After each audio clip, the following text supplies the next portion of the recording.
Assalamu alaikum, dear Afghans.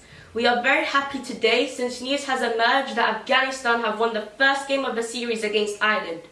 We are very happy and proud of our Blue Tigers. In particular, we are very proud of our youngsters, such as Rashid Khan, Mujibur Rahman, Rahmanullah Gurbaz, Naveenul Haq, and Omar Zai.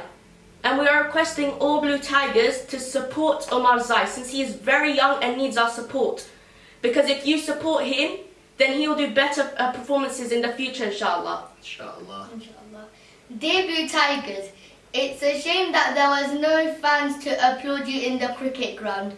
But all Afghans support you in their dua as you are in every Afghan's heart.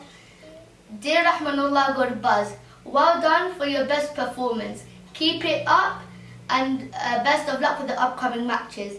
Dear Atalans, we will always follow you, support you through social media, and we will always love you.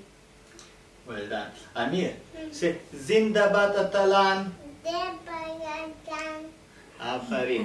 السلام علیکم ګران افغانانو، لکه څنګه چې تاسو ته معلومه ده چې موږ اول میچ د آیرلینډ په خلاف د سیریز وګټلو. ماشاءالله چې په هغه کې ځوانانو ډېره ښه لوبه وکړه، خصوصا لکه رحمان الله ګرباز، نوین الحق.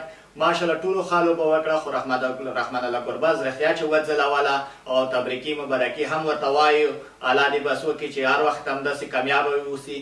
او ګرانو اتلانو، تاسو نه د سجاد یو خواهش وکړه چې عمر زای په ټیم کې نوی دی، ځوان دی، د تاسو سپورټ ته ضرورت لري. که هغه نه ښه پرفارمنس نن ونه شو، انشاءالله په آینده کې به ښه پرفارمنس کوي. تاسو هغه ته زړه ورکړئ، تاسو هغه سپورټ کوئ، انشاءالله په آینده کې به ښه پرفارمنس وکړي. او ټولو افغانانو ته یې مبارکي وایم، ټولو ته د موږ طرف نه مبارک وي. او محمد هم تاسو ته میسیج درکړه چې بخښنه غواړو چې تاسو ته موږ سټیډیوم کې حاضر نه شو حاضر او موږ کومه لوبې ته نه شو درتلی د کورونا له خطره. خو انشاءالله د سوشل میډیا په هغه باندې صفحو باندې موږ تاسو ته به پوره سپورټ درکوو او دعاګانې به درته کوو. خداحافظ، سلام علیکم. زنده‌باد زنده‌باد افغانستان، زنده‌باد افغانستان. مچوم راکړه میر. الله